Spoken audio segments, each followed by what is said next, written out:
কখনো যদি মনে হয় তুমি একা হয়ে গেছো, তোমার সাথে কেউ নেই, তখন তুমি একবার রোদে দাঁড়িয়ে দেখো তো, তোমার ছায়া সব সময়ই তোমার সাথে থাকে। তুমি তোমার জন্য আছো। তুমি নিজেকে শক্ত করতে পারো, তুমি নিজেকে কাঁদাতে পারো, হাসাতেও পারো, আর তোমার সিদ্ধান্তগুলো তুমি নিজেই কিন্তু নিতে পারো। তাহলে চলো না, কেউ তোমার সাথে থাকলো কে না থাকলো, তুমি তোমার জন্য আছো। তুমি তোমার খুশির সিদ্ধান্তগুলো নিজে নাও, অন্যের ওপর কিন্তু ভরসা করো না। লোকে তোমায় নিয়ে সমালোচনা করছে, এই নিয়ে তুমি একদম চিন্তা করো না। কারণ কি বলো তো? তার কারণ হচ্ছে তুমি তাদের থেকে আগে আছো। একটা কথা আছে না, তুমি যদি টপে থাকো তাহলে তো তোমাকে নিয়ে টপিক বানানো হবেই।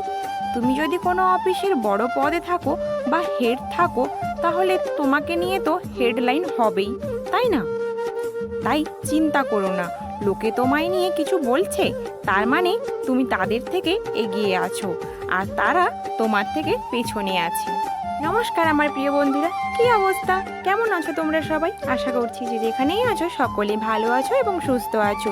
মেদিনীপুরের এই ছোট্ট গ্রাম থেকে আমি মৌ, আমার চ্যানেল অভিনব ক্রিয়েশনে তোমাদের সকলকে জানাই আবারও একবার অনেক অনেক স্বাগত, অনেক অনেক ভালোবাসা। আর হ্যাঁ, আজকের ভিডিও জুড়ে রয়েছে আমার সারাদিনের কাজকর্ম, আর পুরো ভিডিওটাতে তোমাদের সবাইকে আমার সাথে দেওয়ার জন্য অনুরোধ জানালাম। প্লিজ তোমরা পুরো ভিডিওটা না স্কিপ করে সম্পূর্ণ দেখো। আর হ্যাঁ বন্ধুরা, আজকের ভিডিওতে কিছু জনের নাম নেব আমি। তোমরা তো জানো আমার পরিবারে এখন প্রায় 1300 মতো সদস্য হয়ে গেছে। তার মধ্যে যারা যারা আমাকে রোজই কমেন্ট করতে থাকে, ভালো ভালো কমেন্ট করতে থাকে, যার জন্য আমি ভিডিও করার জন্য অনেক উৎসাহ পাই, মনে বল পাই। তো তাদের মধ্যে কিছু জনের নাম নেব আমি। টিপু আক্তার নামে এক বোন, উনি কিন্তু আমাকে সবসময় ভালো ভালো কমেন্ট করতে থাকেন। আমি তার নিবেদিতা নামের এক বোন, উনিও আমাকে সবসময় ভালো ভালো কমেন্ট করতে থাকেন। সুলেখা নামে এক দিদি ভাই, তো উনিও আমাকে সবসময় কিন্তু ভালো মন্দ খবর নিতে থাকেন, মানে ভালো ভালো কমেন্ট করতে থাকেন। তানিয়া আক্তার, উনিও ভালো ভালো কমেন্ট করতে থাকেন, মানে এমন কমেন্ট করতে থাকেন যার মাধ্যমে কিন্তু আমি আরও উৎসাহ পাই আরও নতুন নতুন ভিডিও বানানোর জন্য। তো অসংখ্য অসংখ্য ধন্যবাদ তোমাদের, তোমরা এভাবে আমার কিন্তু পাশে থেকো। তো যাই হোক বন্ধুরা, দেখো এখন আমি বাসি কাজগুলো সারছি। সকালে যে সকল বাসি কাজকর্ম থাকে তোমরা প্রথমে দেখতেই পেলে আমি ছড়া মাদুলি দিয়েছি। তারপরে দেখো শঙ্করটা বাজিয়ে দিয়ে তারপরে মানে বাসি ঘরটা যে ছিল ঝাড় দিয়ে নিলাম। তারপর হচ্ছে মানে ঘর দোরগুলোকে লেপছি। তো ঘর দোরগুলো প্রায় আমার লেপা হয়ে গেছে। এখন উনুনের পাউসটা বের করে দিয়েছি, মানে পাউস মানে ছাইটা বের করে দিলাম। তারপরে দেখো উনুনটাকেও লেপে নেব।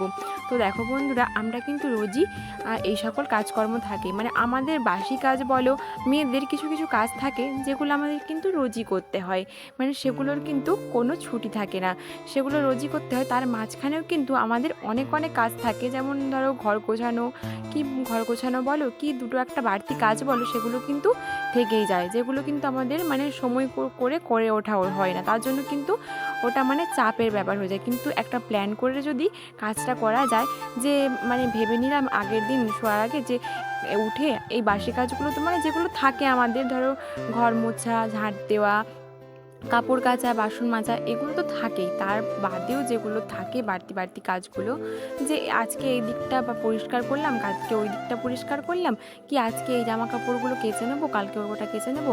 তো মানে এগুলো কিন্তু কিছু কিছু বাড়তি কাজ আমাদের থেকেই যায়। ওগুলো যদি আমরা প্ল্যান করে করতে পারি আগে থেকে, তাহলে কিন্তু ওটা কিন্তু সময়ের মধ্যে হয়ে যায়, আর মানে পরে কিন্তু চাপের সৃষ্টি হয় না।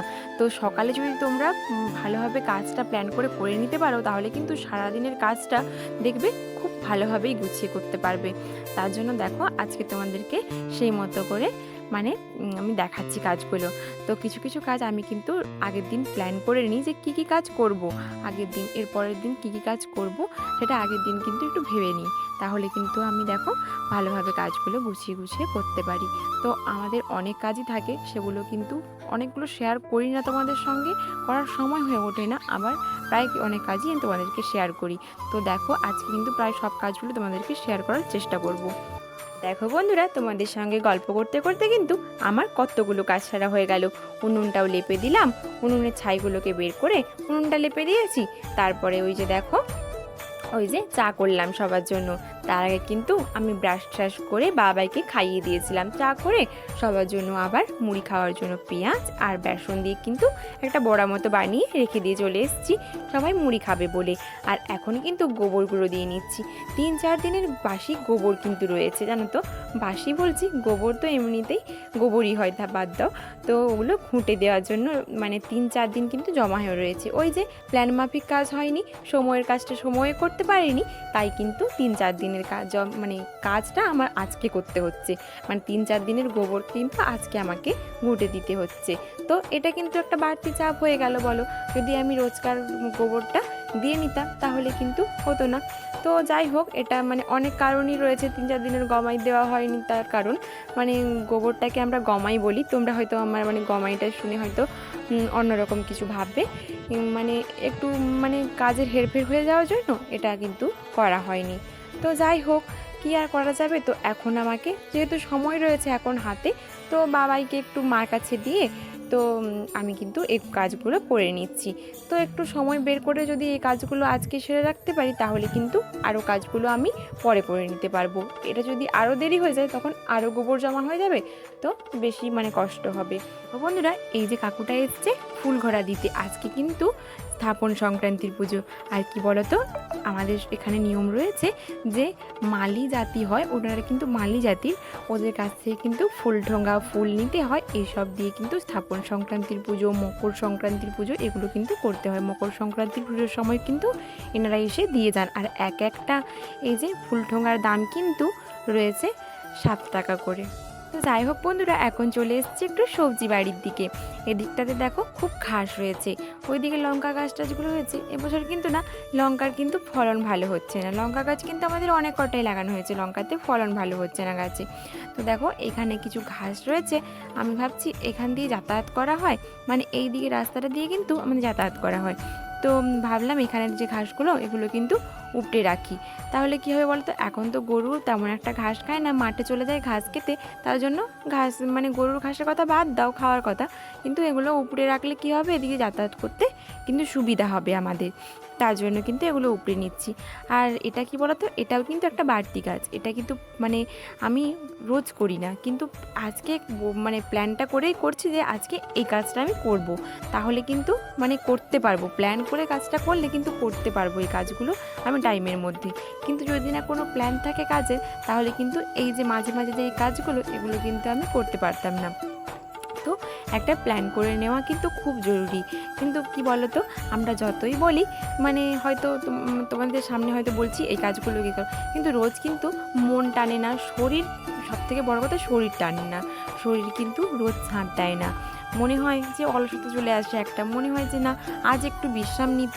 তো রোজই তো কাজ করি, এই একই একঘেয়েমি কাজগুলো কিন্তু রোজ করতে আমাদের সবারই ভালো লাগে না। আমরা যতই বলি যে এগুলো করছি এগুলো করছি, কিন্তু কি বলো তো, রোজ একই কাজ করতে করতে সবারই একটা একঘেয়েমি টাইপে চলে আসে কি না তোমরাও আমাকে কিন্তু কমেন্ট করে জানিও।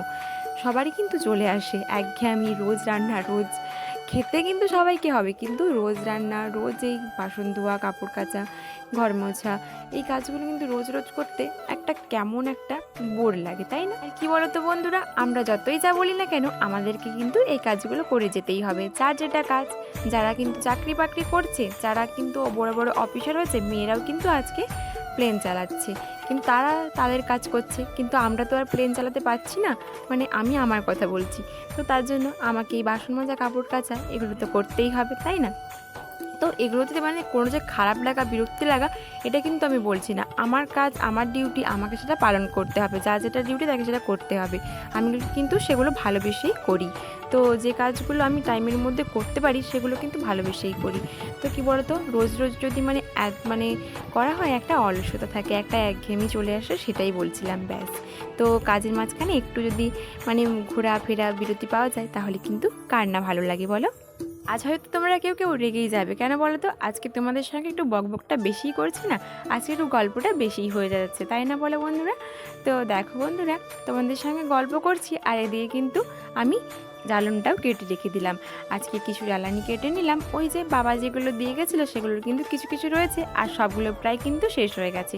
ওইগুলো কিছু কেটে নিয়ে রেখে দিলাম উনুনের কাছে। তো কি বলতো, উনুনের কাছে রয়েছে, কিন্তু এই যে মেঘলা মেঘলা ওয়েদার করছে, মাঝে মাঝে কিন্তু বৃষ্টি বৃষ্টি নামবে নামবে মানে এরকম মনে হচ্ছে।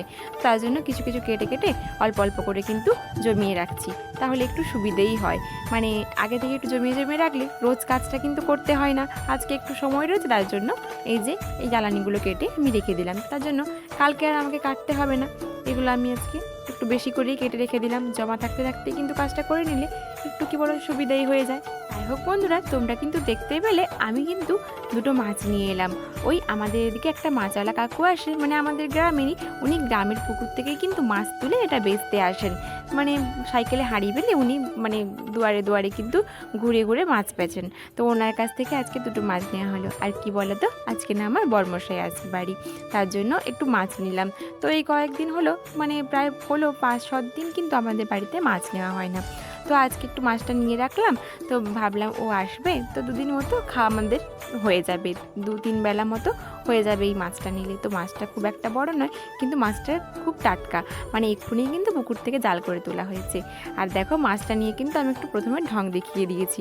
তো ঢংটা দেখিয়েছি বলতে, বাবাই কিন্তু সামনে ছিল, তাকে একটু কিন্তু দেখাচ্ছিলাম। তো বাবাই কিন্তু, আমি মাছটা কাটছি, আমার পেছনেই কিন্তু ঘুরঘুর ঘুরঘুর করছে। আমি মাছটা তো বটি রয়েছে, একটু ভয়ও লাগে, তার জন্য ঠাম্মাকে বললাম তুমি এখান থেকে একটু নিয়ে যাও। তো বাবাইকে আমি ক্যামেরার সামনে আনি না, মানে তোমরা হয়তো ভেবো না যে আমি বাবাইকে মানে হয়তো কোলে নিই না, করি না, সবসময় কাজ করতে থাকি, একদমই না। আমি কিন্তু কাজের মাঝেও কিন্তু বাবাইকে নিয়ে একটু আদর করে দিই, খেতে দিই। তো সবটাই কিন্তু আমি মানে করি, আর বাবার সাথে খেলাও করি, সময় করে নিতে হয় আমাকে। এই জন্যই কিন্তু প্ল্যান করে কাজটা আমার জন্য খুবই দরকার। এই জন্য বাচ্চার মা যারা রয়েছে তারা কিন্তু একটু প্ল্যান করে কাজ করতে হবে। যখন বাচ্চা ঘুমাচ্ছে, যখন বাচ্চা খেলছে, তখন কিন্তু কাজটা আমাদেরকে পর তাড়াতাড়ি করে সেরে নিতে হবে। তো বাবাই যেহেতু এখন হাঁটতে পেরে গেছে, তার জন্য আমার একটু সুবিধাই হয়েছে। দেখো বন্ধুরা, মাছটাকে কেটে নিয়ে এখন চলে এসেছি পুকুর ঘাটে ধুতে। আমাদের পুকুরেও কিন্তু মাছ রয়েছে, তোমরা কিন্তু মাছ কিনলাম বলে ভেবো না আমাদের পুকুরে মাছ নেই। কিন্তু মাছ কি বলো তো, খুব ছোট্ট ছোট্ট মাছ, সেগুলো না বেশি একটা মানে বড় বড় মাছ নেই। তো কিছু কিছু মাছ রয়েছে বড় বড়, কিন্তু এই যে কয়েকদিন আগে চারা পোনা ছাড়া হলো না, তো ওইগুলোর ক্ষতি হবে বলে আর জাল ফেলা হয় না পুকুরে বেশি একটা। তো ওই বড়শি দিয়ে যা ধরা হয়, না হলে কিন্তু জাল ফেলা হয় না। ওই ফেকা জালগুলো, মানে যেগুলো জাল ফেকা হয়, তো সেই জালগুলো ফেকলে কিন্তু ওই ছোট্ট ছোট্ট পোনা চারাগুলো চলে আসবে, তাহলে কিন্তু কি বলতো ওগুলো না মারাও যেতে পারে, তার জন্য জাল ফেলা হয় না পুকুরে এখন। তো এমনি জাল টানবে বলছে, তো কবে টানে তোমাদেরকে কিন্তু অবশ্যই দেখাবো। বড় বড় জালগুলো হয় না, ওইগুলো টেনে টেনে দেখবে যে চারাপোনাগুলো কতটা বেড়েছে আর কি, এই আর কি। তো দেখো বন্ধুরা, ভালো করে মাছগুলোকে ধুয়ে নিয়ে এলাম পুকুর ঘাট থেকে। তারপরে দেখো একটা থালাতে ঢেলে ওই যে নুন দিয়ে মেখে রেখে দিলাম। নুনটা আগে থেকে মেখে রেখে দিলাম, কারণ নুনটা ভালো হয়ে খেলে মানে মাছে ঢুকলে তাহলে কি হবে বলো তো, মাছটা শক্ত হবে আর মাছটা ভেঙে ভেঙে যাবে না ভাজার সময়। তো যাই হোক বন্ধুরা, এখন দেখো কলপাড়ে চলে এসেছি কিছু বোতল টোতল নিয়ে জল ভরবো বলে। তো ওই যে কালকে বিকেলে তো ভরা হয়েছিল রাতের জন্য, তো সেগুলো তো ফুরিয়ে গেছে, এখন সবগুলোতে আবার ভরে নিচ্ছি। আবারও দুপুরের দিকে ভরতে হয়, আবার বিকেলের দিকে ভরতে হয়। কারণ কি বলো তো, এই যে গরমে না জলগুলো খুব গরম হয়ে যায়, সেগুলো আর খেতে পারা যায় না দুপুরের দিকে। তো দুপুরে আবার ভরতে হয়, এত প্রচণ্ড গরমে জল তো গরম হওয়াই স্বাভাবিক বলো। আমাদের তো আর ফ্রিজ নেই যে ফ্রিজে ভরে রেখে দেবো। তো বাদ দাও, মধ্যবিত্ত সংসারে অনেকেরই বাড়িতেই ফ্রিজ নেই, এটা মানে বলার বিষয় নয়। যাই হোক বন্ধুরা, এখন দেখো ভাত রান্না করার যে আমার হাঁড়িটা রয়েছে, ওটাও কলপাড়ে নিয়ে এসে ছাই দিয়ে এখন মেজে নিচ্ছি। আর দেখো বাবার যে কিছু পোশাক ছিল, ওগুলো কলপাড়ে নিয়ে এসে রেখেছি, ওগুলো কেচে ধুয়ে মেলবো। আজকে বাবার কিছু কাঁথাকুতিও ওগুলো ধোবো, কাঁথা ছোটো ছোটো যে কাঁথাগুলো রয়েছে ওগুলো কিন্তু ধোবো। আজকে খুব রোদ পড়িয়েছে। তো এই কাজগুলো, যেমন এই যে মাঝামাঝির কাজ, ধোয়াধুয়ি, আর তারপরে জল ভরা বলো, এগুলো কিন্তু চান করার আগে সেরে নিতে হয়। তাহলে কি বলো তো, এই যে কাচলে তুমি গায়ে জল ঠিকরবে, জল ছিটকবে, তো ভিজাভিজি কিন্তু হয়েই যায়। আর জল ভরলেও কিন্তু মানে কাপড় চোপড় হালকা ভিজেই যায়। তো কি বলো তো, স্নান করার পরে এই কাজগুলো করলে তখন ভিজে গেলে আবার তোমাকে চেঞ্জ করতে হবে। তো কতবার চেঞ্জ করবো বলো সারাদিনে, আমাদের আমাদেরকে জলের কাজ যেহেতু করতে হয় তাহলে তার জন্য প্ল্যান মাফিক কিন্তু কাজটা করে নিতে হয়, তাহলে কিন্তু সুবিধেই হবে তোমার কাজ করতে। দেখো বন্ধুরা ওদিকে কাজ গুছিয়ে স্নান সেরে এসেছি আর পুরোহিত মশাইও কিন্তু চলে এসেছেন। তো দেখো পুজোর জোগাড় করে দেওয়া হয়েছে। তো পুজোতে কিন্তু শুধু দুধ গুড় কলাই লাগে, আমাদের এখানে স্থাপন সংক্রান্তিতে শুধু মানে মনসা দেবীকে দুধ গুড় কলা দিলেই উনি কিন্তু সন্তুষ্ট হন। তো দেখো বন্ধুরা এখন চলে এসেছেন উনি, ভালোই হয়েছে। তখন কিন্তু মানে রান্নার সময় হলে কিন্তু একটু অসুবিধেই হতো। তো দেখো বন্ধুরা আজকে একটু সময় পেয়েছি তার জন্য এই যে রোদও বেরিয়েছে, এই যে তোষক কাঁথা কুথি যেগুলো ছিল, বাচ্চা মানুষ থাকে মানে তো অনেক কাঁথা থাকে জানতো লাগবেই, তো সবগুলো দেখো আজকে রোদে দিয়ে দিলাম। তো বাচ্চা থাকে তার জন্য একটু কিন্তু রোদে দিতেই হয়। তো যাই হোক বন্ধুরা এখন দেখো চলে এসেছি অবশেষে রান্নাঘরে, যেটা সব থেকে বড় কাজ। তো এই কাজটা তুমি যদি ভালো মতো করতে পারো, সবাইকে ভালো করে সন্তুষ্ট করতে পারো, রান্না করে খাইয়ে দেয়, তাহলে কিন্তু সব ভালো। তো আমি মজা করছিলাম, কিন্তু এটাই বাস্তব কথা। তো মানে যাই হয়ে যাক না কেন সবশেষে কিন্তু মানে মেয়েদের রান্নাবান্নাই রয়েছে। রান্নাবান্না যদি তুমি ভালো করে করতে পারো, খাইয়ে সবাইকে সন্তুষ্ট করতে পারো, তাহলে ঠিক আছে। তো দেখো বন্ধুরা আজকে মাছ রয়েছে যেহেতু কোনো চাপ নেই, মাছ থাকলে কিন্তু আমাদের বাড়িতে কোনো ঝামেলা হয় না রান্নার। তো মানে খাওয়ারও কোনো ঝামেলা হয় না, রান্নারও কোনো ঝামেলা হয় না। মাছ থাকলে সবাই কিন্তু মানে ভালো মতো ভাত খেয়ে নেয়। আর দেখো বন্ধুরা এদিকে কথা বলতে বলতে আমার কিন্তু মাছ ভাজাটা হয়ে গেছে। তো মাছগুলোকে ভেজে নামিয়ে নিয়েছি, ওই তেলেই কিন্তু তেল পটাগুলো যেগুলো ছিল ওগুলো কিন্তু খুব পরিষ্কার ছিল, তার জন্য নিয়ে নিয়েছি। ওগুলো দিয়ে কিন্তু আজকে একটা ছ্যাঁচড়ার মতো করব। ছ্যাঁচড়া ঠিক নয়, ওই যে বড় বড় ডাঁটা হয় না নোটে শাকের, ওইগুলো আজকে তরকারি করব আলু বেগুন দিয়ে। তো দেখো বন্ধুরা ওটা মানে তেল মোটাটা ভেজে একটু তুলে নিয়েছি, আর অল্প একটু রেখে দিয়ে ওতে কিন্তু সর্ষে বলছি সোমরা ফোড়ন দিয়েছি। সোমরা সর্ষে দুটোই কিন্তু মিক্সড করা রয়েছে আমার। তো ওই ফোড়নটা দিয়ে দেখো সবজিগুলো ঢেলে দিয়েছি। তো নুন হলুদ দিয়ে একটু কষিয়ে নেব। তো কষিয়ে দিয়ে একটু ঢাকা দিয়ে দিয়েছি যাতে একটুখানি মানে কষা কষা টাইপের হয়ে যায়। তারপরে দেখো একটা মশলা রয়েছে, তো মশলাটা করে নিয়েছি সর্ষে জিরে আর কাঁচা লঙ্কা আর অল্প একটুখানি পেঁয়াজ দিয়েছি, ব্যাস এই দিয়ে কিন্তু মশলাটা করে এই যে দেখো আবার জল দিয়ে দিলাম। ওটা দিয়ে মশলাটা দিয়ে জল নিয়ে একটু ঝাঁকা চাপা দিয়ে নেব।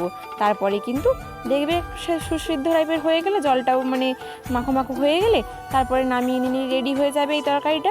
আর বন্ধুরা শাকের তরকারিটা হয়ে যেতেই এখন করে নিচ্ছি মাছের ঝোলটা। আর এই ঝোলটা কিন্তু বড়মশাইয়ের খুব প্রিয়, তার জন্যই কিন্তু আজকে বানাচ্ছি। দেখো সর্ষের তেল দিয়েছি, তারপরে একটু কিন্তু দিয়েছিলাম চিনি দিয়ে দিয়েছি, তারপরে কুচে রাখা পেঁয়াজটা দিয়ে দিলাম, তারপরে একে একে রসুন বাটা আদা বাটা তো লঙ্কার গুঁড়ো হলুদ গুঁড়ো লবণ সবই দিয়ে নিলাম। তারপর একটু কষিয়ে নিয়ে দিয়ে দিলাম গরম মশলাটাকে থেতো করে। তো দেখো মশলাটাকে কষিয়ে নিয়ে জল দিয়ে নিলাম। তো জলটা একটু ফুটে গেলেই ঝোলটা তো দিয়ে দেবো মাছগুলো, তারপরে আর একটু ফুটিয়ে নামিয়ে নিলেই রেডি। তো খুবই সহজ প্রসেস। বন্ধুরা রান্নাবান্না তো কমপ্লিট হয়ে গেল, এখন তো আমাকে উনুনশালটা গোছাতে হবে। উনুনশালটা গোছানো মানে উনুনটাকে ভালো করে লেপতে হবে, তার জন্য গোবর জল করে নিয়ে চলে এসেছি উনুনটাকে লেপার জন্য। উনুনটা লেপে নিয়ে আবার যাবো দেখো কলপাড়ে। তো কলপাড়ে বেশি কাজ বলতে এই যে বাসনের থেকেও বেশি কাজ তো কড়াইটা মাজা। এই যে আজকে তেলের কাজ হয়েছে মানে এই যে মাছ ভাজা এত কিছু তেল যে পড়েছে, তো তেল চিটে দাগটা ধরেছে, এটা মাজতে কিন্তু খুব কষ্ট হবে। তার জন্য দেখো একটু সেই উনুন মাটি টাটি দিয়ে ভালো করে মেজে ওটা কিন্তু ধুয়ে নিয়ে যাবো। বন্ধুরা একটা কথা এখন কিন্তু মনে পড়লো তাই বলছি, তো কারা কারা জামাই ষষ্ঠীতে গেছো অবশ্যই কিন্তু কমেন্ট করে জানিও। জামাই ষষ্ঠীতে কেমন খেলে সেটাও কিন্তু কমেন্ট করে জানিও। আমাদের এখনও কিন্তু জামাই ষষ্ঠীতে যাওয়া হয়নি। তো তোমরা তো মানে আমার ব্লগ চেক করলেই হয়তো বুঝতে পারবে যে আমি এখনও কিন্তু জামাই ষষ্ঠীর কোনো ব্লগ দিইনি তোমাদেরকে, জামাই ষষ্ঠী সংক্রান্ত। তো ওই যে একবার গেছিলাম বাবার বাড়ি সামনের সপ্তাহে, ওই যে পিসি টিসি ওরা এসেছিলো, ওই সময় একটা খাওয়া দাওয়া হয়ে গেছে। তো তারপরে বর্মশাই ওর ডিউটি চলে যায়, সামনে অনেক দিন ডিউটি যায়নি, তার জন্য বর্মশাই ওর ডিউটি চলে গেছিলো। আর কিন্তু জামাই ষষ্ঠী হয়নি, জামাই নেই তো জামাই ষষ্ঠী হবে কী করে, জামাই ছিল তো ডিউটিতে, জামাই এসছে। তো এবারে কি হয়, তো যাওয়া হয় কি হয় না সময় করে একদিন। দেখো বন্ধুরা ওদিকে ধোয়া মোজা করে কিন্তু খাওয়া দাওয়া কমপ্লিট করে আবার চলে এসেছি পুকুর ঘাটে মাজা ধোয়া করতে। এই যে বাসনগুলো খাওয়া দাওয়ার পরে এই যে বাসনগুলো এগুলো কিন্তু চলে এসেছি পুকুর ঘাটে ধুতে। এঁটো কাটা আজকে অনেক জমেছিল, আর আজকে বড়মশাই ডিউটি থেকে ফিরেছে, ভাত তেমন ভালো একটা খেতে পারিনি, তো কিছু ভাতও ছিল, তাই পুকুরে মাছ আছে তাই মাছ এখানে খাওয়া হবে, তার জন্য দিতে চলে এসেছি এখানে।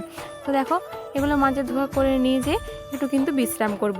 বিকেলের দিকে উঠে কিন্তু আবার কিছু কাজ রয়েছে আজকে। হ্যাঁ, আজকে না আমার টেলার মেশিনটা এনেছি, আজকে নয় কালকে এনে দিয়েছে বাবা। বর্মশাই তো বাড়িতে ছিল না, তার জন্য আমার বাবাকে বলতে বাবা কিন্তু দোকান থেকে এনে দিয়েছে। আজকে আমার খুবই আনন্দ হচ্ছে, আজকে একটু টেলার মেশিনটাকে চালাতে পারবো তার জন্য।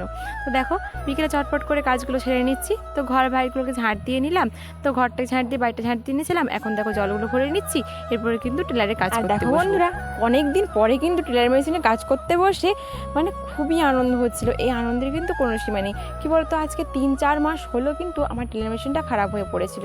তো দেখো রোজগার পাতির যেই 200-400-500 করে মাসে আমার হয় হাত খরচ, তো সেটাও কিন্তু হচ্ছিল না। তো দেখো বন্ধুরা, আর এই ব্যাগগুলো এখন কিন্তু কাটাচ্ছি। কত সুন্দর দেখো ব্যাগগুলো। এই ব্যাগগুলো না অনেক দিন থেকে চিট করে কিন্তু আমি রেখেছি কাজগুলো, কিন্তু এই যে মেশিনের কারণে কিন্তু কাজগুলো করা হচ্ছিল না। এই কাজগুলো না তোমাদের সঙ্গে একদিন শেয়ার করব। তোমরা কিন্তু যে দেখতে চাও সেটা কিন্তু কমেন্ট করে অবশ্যই জানিও। আর দেখো বন্ধুরা, ভিডিওটা এখানেই শেষ করছি। ভিডিওটা আজকে অনেক বড় হয়ে গেছে, এমন ভিডিও আমি আগে কখনোই দিইনি। তো বন্ধুরা দেখা হচ্ছে পরেরটা ভিডিওতে। ততক্ষণ তোমরা ভালো থাকো, সুস্থ থাকো, সবাইকে ভালো রাখো।